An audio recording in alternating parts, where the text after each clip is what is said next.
बिस्मिल्लाहिर्रहमानिर्रहीम। रब्बि इश्रह ली सदरी व यस्सिर ली अमरी वहलुल उक़दतम मिन लिसानी व यफ़क़हू क़ौली। नाज़रीन मोहतरम, जैसा कि आपको मालूम है कि मेरा ये प्रोग्राम खलश के साथ फ़ारूक अहमद हाज़िर आपकी खिदमत के लिए।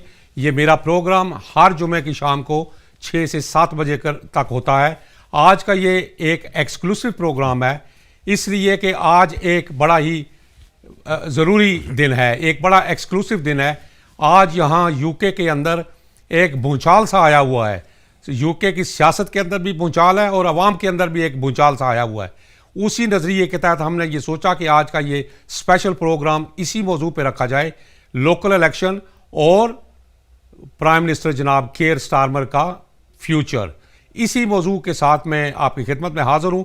मेरे साथ 2 मोअज़्ज़ज़ मेहमान हैं जो अपने अपने फील्ड के बड़े एक्सपर्ट भी हैं और एक जानी पहचानी शख्सियत जिनको आपने पहले भी मेरी स्क्रीन के ऊपर देखा और आज फिर दोबारा मैंने उनसे गुजारिश की और बड़ी मेहरबानी फरमाई, उन्होंने वो आज फिर स्टूडियो में तशरीफ़ लाए। मेरे एक मेहमान जो है वो लंदन से तशरीफ़ लाएंगे। वो एंकर पर्सन भी हैं, एक मंजे हुए सहाफ़ी भी हैं और अपना ये जो लोकल सियासत है, आलमी अमूर पे अपना सानी नहीं रखते।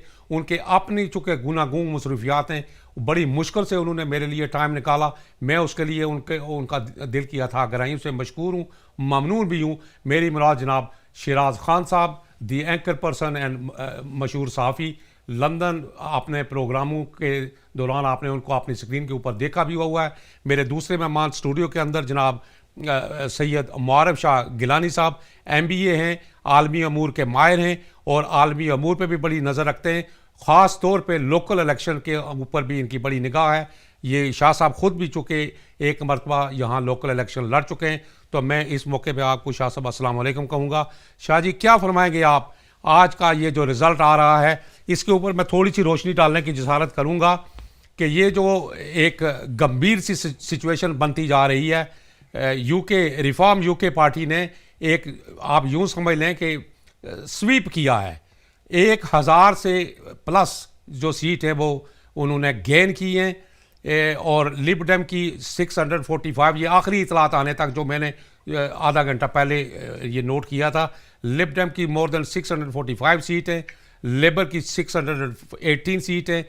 लेबर ने 7777 सीटें हारी हैं इन टोटल, और जो कंजर्वेटिव पार्टी है उनकी 299 सीट, इनकी भी 459 सीट्स ये डाउन है और ग्रीन पार्टी की 108 सीट है।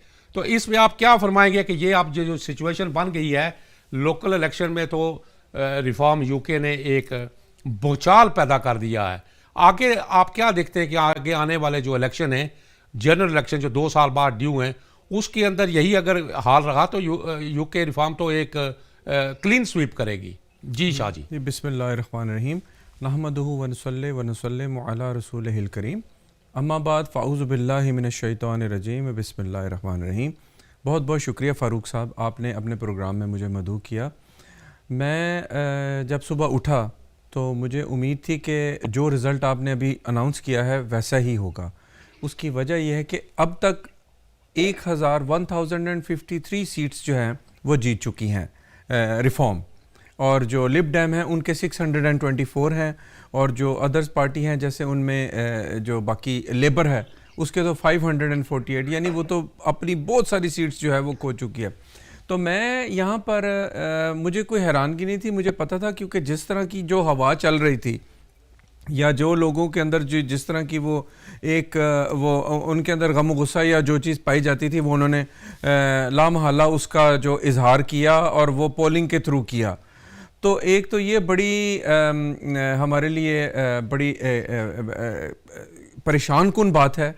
लेकिन दूसरी बात यह है कि हमने तो चलो, हमारे लोगों ने अगर लेबर को वोट नहीं दिए वो इसलिए कि उनकी पॉलिसी हमें पसंद नहीं आई। वो पॉलिसी ये थी कि वो टुवर्ड्स मोर इसराइल वाली साइड पे थे, उधर उनकी हेल्प कर रहे थे, और इस वजह से हमारे मुसलमानों ने या हमारे लोगों ने, मेरा ख्याल है शाह जी ये सिर्फ इसराइल का इशू ही नहीं था। हमें एक बात ज़हन नशीन रखनी चाहिए, ठीक है, ये हर पार्टी की अपनी एक पॉलिसी हुआ करती है। सिर्फ ये इशू ये नहीं था कि वज़ीर आज़म ने जो है वो एक दो टोक मौक़िफ़ इख्तियार नहीं किया।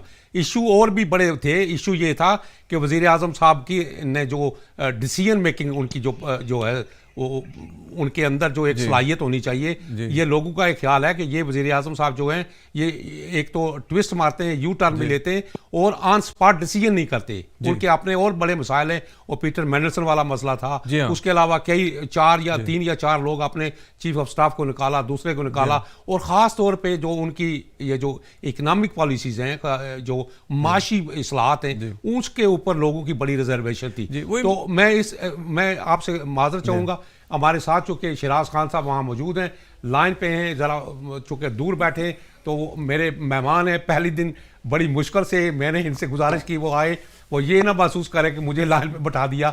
शिराज साहब अस्सलाम वालेकुम व रहमतुल्लाहि व बरकातहू। बहुत शुक्रिया हुजूर। आपने मेरा इंट्रो तो सुन लिया, जो नाकस मुझे अल्लाह ने अक्ल दी मैंने उसी के मुताबिक आपने चंद जो कलमात है वो अदा किए। आपके सामने तो मुझे कुछ कहने की ज़रूरत नहीं, आप चूँकि इस फील्ड के माहिर हैं। लंदन में बैठ के आपने पहले भी बहुत कवरेज की है, मकामी सतह पे भी आप सब लोगों को चूँकि जानते भी हैं, पहचानते भी हैं। आपने अपने अपने अंदाज में आपने उन इलेक्शन में हिस्सा भी कई बार डाल चुके हैं। मैं आपसे यही गुजारिश करूँगा कि आपकी एनालाइज क्या, आप इसके ऊपर आप क्या समझते हैं कि ये आगे मुस्तकबिल में ये सियासत कौन सा रुख इख्तियार करने जा रही है? Your take sir. मेरे ख्याल में एक तो बहुत शुक्रिया फारूक भाई, आपका भी माशाल्लाह तजर्बा बहुत लंबा चौड़ा है और डिवोल्यूशन ऑफ पावर है। लोकल इलेक्शन जो है वो डिफरेंट तरीके से लड़े जाते हैं, नेशनल असेंबली के कुछ डिफरेंट तरीके से लड़े जाते हैं। यहाँ पर मल्टीपल चीजें हुई, तो चीजें ठीक है, तमाम ये बता रहे थे कि रिफॉर्म पॉलिसी। आपकी आवाज में कुछ गड़बड़ हो रही है शिराज साहब, जरा देख लें, जरा फोन को चेक करें। आपको मेरी आवाज ठीक आ रही है? आप ठीक है, कुछ बेहतर है। मेरे का जो प्रोजेक्शन थी या सर्वे जो आ रहे थे के हवाले से, वो तो पहले ही लगता था कि काफी डैमेज हो जाएगी लेकिन जिस तरह सीटें गैर की या जीती है वो बड़े सरप्राइजिंग। शिराज साहब आपकी आवाज़ दुरुस्त करते हैं, मैंने प्रोडक्शन को अर्ज की है, आपकी आवाज़ आपको दोबारा लाइन पे लेते हैं, आपकी आवाज़ ठीक करते हैं। जी शाह साहब, तो आप ने जहाँ से आप ने फरमाया था कि उसके लिए आप क्या फरमाएंगे? जी फारूक, कि फ्यूचर में मुस्तकबिल में ये सियासत कौन सा रुख इख्तियार करने जा रही है, और जनाब प्राइम मिनिस्टर जो हैं सर कीर स्टारमर, उनका मुस्तकबिल आप क्या देखते हैं? देखिए फारूक साहब, कीर स्टारमर तो पिछले बहुत अरसे से जो है वो क्रिटिसाइज हो रहे थे, हर पार्टी उनको क्रिटिसाइज कर रही थी और उनके पास किसी बात का जवाब नहीं था। तो खैर हमारे लोगों ने तो ये कहा कि जी हमारा जो मसला था वो इसराइल का था, लेकिन जो रिफॉर्म जीती है उनका मसला तो इमिग्रेशन का था। वो कहते थे कि जितने इलीगल इमिग्रेंट्स हैं आप उनको बाहर भेजें, ये वो उनकी एक अपनी पॉलिसी थी और उसके मुताबिक वो चल रहे थे, जिसकी वजह से कीर स्टारमर को काफ़ी प्रेशर था। लेकिन यहाँ पर मैं ये बुनियादी तौर पर आपको बताना चाहता हूँ फारूक साहब कि ये जो लोकल इलेक्शंस हैं यही आगे चल के डिसाइड करते हैं जनरल इलेक्शन के बारे में। आप जितनी सीट्स आप विन करते हैं उस हिसाब से ये आगे जनरल इलेक्शन में काम आते हैं। अब मुझे लगता है कि ये जो गवर्नमेंट बनेगी ये कोalition गवर्नमेंट होगी, क्योंकि जाहिर है उनके पास 1053 सीट्स हैं और कुछ लिबडेम्स मिल जाएंगे और कुछ ग्रीन पार्टी के साथ जो है वो जॉइंट वेंचर करके जो है वो गवर्नमेंट रिफॉर्म होगी जो लोकल इलेक्शंस। ग्रीन पार्टी के साथ कैसे इलाक होगा, कैसे इत्तेहाद होगा? ग्रीन पार्टी की तो बिल्कुल एक मुख्तलिफ सिमत पॉलिसीज है, उनका जो मैनिफेस्टो है वो इनके अगेंस्ट है। ग्रीन पार्टी का तो अपना एक स्लोगन है, वो अपने स्लोगन को ज़बा थोड़ा करेंगे। नहीं फारूक साहब, वो बात आप ठीक कह रहे हैं, लेकिन जाहिर है उनको तो सीट्स चाहिए, वो तो किसी ना किसी, क्या पता वो अगर उनके पास 163 या 100 प्लस या 200। ये आप ये लोकल इलेक्शन की बात कर रहे हैं? जी मैं लोकल इलेक्शन की बात अच्छा, काउंसिल्स? जी काउंसिल्स की बात कर रहा हूँ। जी 271 है ना उनकी सीट्स ग्रीन जी 271। मेरा ख्याल है शिराज साहब, शाजी माजरत के साथ शिराज साहब, आपको मेरी आवाज आ रही है? आप जी बिल्कुल शुरू से ही आ रही थी, लेकिन आपको शायद नहीं जा रही थी मेरी आवाज। हाँ बस आप ठीक है, आप फरमाएं, क्या आपका तज्जिया क्या है? मैं फारूक साहब ये कह रहा था कि जो कंजर्वेटिव पार्टी के हवाले से सर्वे थे या लेबर पार्टी के हवाले से सर्वे थे या लिबरल डेमोक्रेट और ग्रीन के हवाले से थे, वो उसी तरह नजर आए, और बल्कि ग्रीन बेटर परफॉर्म कर गई comparatively the last time, even then ever. तो एक तो उसने बड़ा किया, लेकिन जो पार्टी रिफॉर्म पार्टी है उसके बारे में भी ये कहा जा रहा था कि ये सीटें लेगी, लेकिन इतने बड़े नंबर पर लेगी, ये सबके लिए शॉकिंग और बमशेल की तरह की न्यूज है। एक पार्टी जो 2022 के इलेक्शन में जीरो पे थी, वो 40% सीटें लेकर पूरे मुल्क के अंदर डोमिनेट कर रही है। और खास करके वेल्श की असेंबली की अगर बात करूं मैं, तो 100 ईयर्स के बाद लेबर वहां पर आ रही है, और बिल्कुल। जो जो फर्स्ट मिनिस्टर है लेबर पार्टी की वहां से वेल्स से, उन्होंने इस्तीफा भी दे दिया, जो पार्टी की लीडर थी, और उन्होंने जिम्मेदारी कबूल की है। इस इलेक्शन में हुकूमत की पार्टी या कंजर्वेटिव पार्टी को जो नुकसान पहुंचा है, उसकी मल्टीपल वजूहात है। सबसे पहले बात तो यह है कि एक जहां तक लेबर पार्टी के लीडर के स्टामिना की बात करें, तो ऑब्वियसली वो उस स्कैंडल में जरूर है, पीटर मेडलसन वाले या जेफरी एप्स्टीन वाले, या जिस तरह उन्होंने अपॉइंटमेंट किया, वो एक मॉरल उनके ऊपर अथॉरिटी बनती थी कि वो इस चीज को बेहतर हैंडल कर सकते थे। हालांकि उन्होंने मुतअद्दिद बार पार्लियामेंट के अंदर माफी भी मांगी, तो एक वो तो डैमेजिंग जो आंसर है वो मौजूद है। दूसरी बात ये कि आपको फारूक साहब पता होगा कि हम पाकिस्तान की ज्यादातर खबरों को फॉलो करते हैं, यहाँ की खबरों को फॉलो नहीं करते। हमारी इकानमी यूरोपियन से तकरीबन 20% डाउन जा रही है, बिल्कुल और बिल्कुल।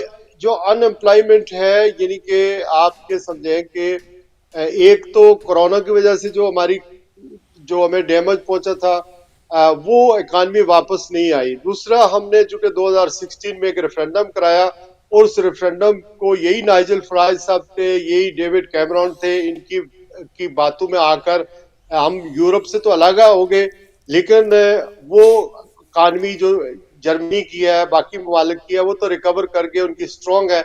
लेकिन उस इकानमी वो रेफरेंडम से बाहर निकलने के बाद हमारे यहाँ पर जो मल्टीपल कंपनियां थी जिनके हेड ऑफिस थे, वो जर्मन थे या फ्रेंच थे या बाकी जो जो यूरोप के स्ट्रांग ममालिक है, उनके हेड ऑफिस यहाँ थे, वो सब पैक करके यूरोप में चले गए वापस, और वो उन्होंने लंदन को छोड़ दिया। तो इकानमी हमारी एक तो ये जो कोरोना आया, उसकी वजह से रिकवर नहीं हुई। उसके बाद जो आस्ता आस्ता हम रिसेशन में चले गए, और फिर कुछ ऐसी चीजें टोरी पार्टी की कुछ गलतियां हुई, और फिर लेबर को आजमाया, यानी वोटर्स ने, कि लेबर आएगी तो बेहतर डिलीवर कर पाएगी। लेकिन यहाँ पर बहुत सारे मसले मसाइल हैं। मसलन मैं आपको अपनी बात बताऊं, मेरी बेटी आईटी की इंजीनियर है, 1 साल से उसको जॉब नहीं मिल रही, इंटरव्यू पे इंटरव्यू दे रही है, मेरे ख्याल 300 से ज्यादा उसके इंटरव्यूज हो चुके हैं। आप इसी तरह शिराज हर घर में शिराज शिराज हर साहब घर खान, में आप क्या समझते हैं कि ये जो सर केयर स्टारमर है हमारे प्राइम मिनिस्टर साहब, इनकी जो पॉलिसीज टुवर्ड्स ये जो सोशलिस्ट पॉलिसीज हैं उनके नजरअंदाज किया गया, या ये फार फार लेफ्ट की बजाय वो सेंटर की तरफ ज्यादा रजू किया? ये भी वजह बन सकती है क्या? ये भी वजह बनी है वोटर के अलग होने की? देखिए, जो नाइजल फराज है ना, उसको एक तो राइट विंग की तरफ से, फार राइट विंग की तरफ से जो सारे एलिमेंट थे, मुझे उस डिटेल में जाने की जरूरत नहीं, उन सब की सपोर्ट हासिल है। दूसरा, डोनाल्ड ट्रंप की सपोर्ट हासिल है। तीसरा, इसको फंडिंग बाहर से भी हो रही है, इस मुल्क से भी आ रही है। चूंकि जो नेशनलिज्म का जो चूरन होता है फारूक साहब, या मजहबी कार्ड जब होते हैं, और ये ज्यादा लोग बाय करते हैं। और फिर नो डाउट्स के लंदन के अंदर ज़ाहिर इमिग्रेंट्स रहते हैं, हर दूसरा तीसरा आदमी इमिग्रेंट है। लंदन पूरा एक मुल्क आप समझ लें जहां पर तकरीबन 15 मिलियन की आबादी होगी, रजिस्टर्ड अनरजिस्टर्ड। लेकिन यहाँ पर भी हालात खराब है, उस तरह जाबे नहीं है। और फिर आपके जो नॉर्थ ऑफ इंग्लैंड के अंदर जो रिएक्शन है लोगों की तरफ से, लोगों को जॉब्स चाहिए। उसके अलावा एक तो अनएम्प्लॉयड मैंने आपको बताया, दूसरा जो सोशल केयर है, जितने भी अदारे काम करते थे, कम्युनिटी की सर्विसेज वगैरह थे, वो सारे खत्म हो गए, फंडिंग पैसा नहीं है, और सिर्फ टैक्स लग रहे हैं।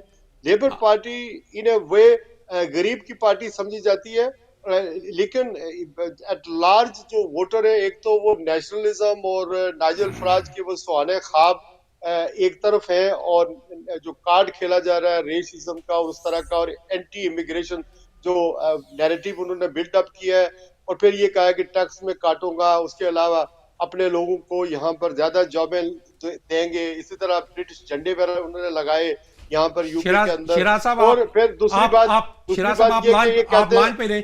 यहाँ मैं आपसे गुजारिश करूंगा कि मैं जरा शाह साहब के पास चलता हूँ, आप लाइन पे रहे, मैं दोबारा आपके पास हाजिर होता हूँ। शाह जी, शाह साहब, आप क्या समझते हैं कि ये जो सिचुएशन बन गई है लोकल, ये जो ऐसी कौंसिल के ऊपर जहां 15-15, 20-20 साल, 30-30 साल से जो लेबर पार्टी की एक कंट्रोल था, वो कंट्रोल भी हाथ से जाता रहा, और अगर टोटल वोट कास्ट हुआ है इस लोकल इलेक्शन में, अगर दोनों पार्टियों को मिला के टोरीज और लेबर की टोटल वोट एक तरफ रखें और नाजिल फराज की अगर टोटल वोट उनसे ज्यादा हो गई, तो फिर नाजिल फराज तो अपना हक जो है वो पार्लियामेंट के अंदर खड़ा होकर वो अपना ववेला तो करेगा, वो शोर मचाएगा कि आप मुझे अर्ली इलेक्शन चाहिए। आप क्या फरमाते हैं इस बारे में? जी बिल्कुल, इस सिचुएशन में तो जी वो कहेंगे जी कि मुझे अर्ली इलेक्शन चाहिए, जाहिर है वो मेजॉरिटी में है इस वक्त, नंबर 1।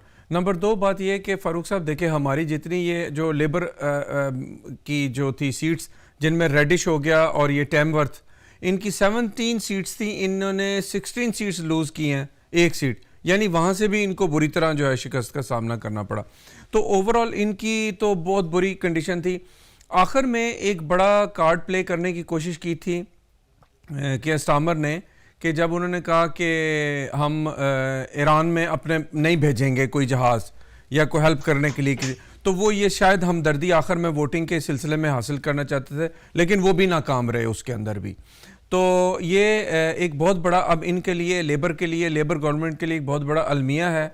उन्हें ये सोचना पड़ेगा कि ये जो पार्टी रिफॉर्म है, उन्होंने मेरे ख्याल में इनकी बहुत सारी सीटें जो हैं वो स्नैच की हैं, और मैं समझता हूँ कि ये जो है अब लेबर पार्टी के लिए बहुत मुश्किल है। आप क्या समझते हैं कि प्राइम मिनिस्टर को इस मौके पे ये सारी चीजों को मद्देनजर रखते हुए, फ्यूचर को सामने रखते हुए, क्या उनको रिजाइन नहीं कर देना चाहिए? ये बहुत पहले कर देना चाहिए, पार्टी को बचाने के लिए रिजाइन कर देना चाहिए कि नहीं? फारूक साहब, ये बहुत पहले कर देना चाहिए था, मगर वो तो कहते हैं मैं रिजाइन किसी सूरत नहीं करूंगा। आप क्या समझते हैं कि ये ऐसे ही, हर लीडर भी ऐसे ही कहता है? मार्गरेट थैचर ने किसी जमाने में, वो भी लोकल इलेक्शन हार गई थी और उन्होंने भी खड़े होकर कहा था कि मैं रिजाइन किसी कीमत पे नहीं करूंगी। मगर जब नवंबर आया था लोकल इलेक्शन के बाद, मई में ये बात होती है हमेशा, तो नवंबर में मार्गरेट थैचर को भी रिजाइन करना पड़ा था। पार्टी प्रेशर इतना बिल्ट हो जाता है कि दे हैव नो चॉइस। जी फारूक साहब, देखिए इंटरनल पार्टी सिस्टम है इनका, इंटरनल पार्टी सिस्टम है, इनके ऊपर इतना प्रेशर है। इनको पहले भी यही कहा गया था कि आप रिजाइन कर दें, लेकिन इन्होंने रिजाइन नहीं किया। लेकिन लामहल्ला अल्टीमेटली इनको रिजाइन करना पड़ेगा। उसकी वजह यह है कि इनको अपनी शिकस्त तो तस्लीम करनी पड़ेगी, अपनी खामियों को, अपनी कमजोरियों को उनको जस्टिफाई करना पड़ेगा कि भाई वाकई हम लोगों के अंदर ये कमजोरी थी। आप क्या समझते हैं कि ये लेबर पार्टी की शिकस्त के असल असबाब क्या हैं? किस मौके पे इन्होंने कितना बड़ा ब्लंडर मारा है जिसकी वजह से लोगों में ये हिजान सा पैदा हो गया, वोटर इनसे अलहदा हो गए? 400 कुछ सीट है उसकी पार्लियामेंट के अंदर। भाई देखिए फारूक साहब, सबसे बड़ी वजह तो ये थी कि मुसलमानों के अंदर ये गम गुस्सा था कि इन्होंने मुसलमानों के वोट को छोड़े, वो मुझे कंसर्न नहीं है जी। हम मुसलमान तो आटे में नमक के बराबर भी नहीं है शाहजी, हमारी सिर्फ 5% है। हम 5% वाले टिल्टिंग पावर कभी नहीं हुआ करते। मुसलमान वोटों को तो आप एक तरफ रहने दें। ये जो मासेज वोट पड़े हैं, ये जो अभी रिफॉर्म यूके को वोट पड़े हैं, ये तो मुसलमान का सारा वोट नहीं है, मुख्तलिफ तबका हाई फिक्र के वोट है, मुख्तलिफ कम्युनिटी के वोट है, और उसमें काले भी हैं, सफ़ेद भी हैं, उसमें यहूदी भी हैं, उसमें ईसाई भी हैं, उसमें हिंदू भी हैं, उसमें बंगाली भी हैं, सारे हैं। सिर्फ मुसलमानों का वोट का नहीं हम कह सकते। जी जी फारूक साहब, देखिए मैं पहले इसलिए बात कर रहा हूँ बीइंग अ मुस्लिम, मैं अपनी बात ये करना चाहता हूँ कि इन्होंने 2 बिलियन जो है वो इमदाद दिया इसराइल को गजा के लिए और फ़लस्तीन के लोगों को मारने के लिए। सबसे बड़ी वजह तो ये थी, जो ये एक बात जो है बड़ी इंपॉर्टेंट थी इस लिहाज से हमारे दरमियान। बाकी दूसरी बात ये थी, और वो बात बिल्कुल ठीक फरमाई शहबाज खान। ये ख्याल है कि ये जो वोटर है, जो लेबर पार्टी से मुतनफर होकर जिन्होंने रिफॉर्म यूके को वोट दिया है, वो कहते हैं कि वो तो टोरीज के ज्यादा वोट उनको पड़े। मैं समझता हूँ कि लेबर के वोट भी टूटे हैं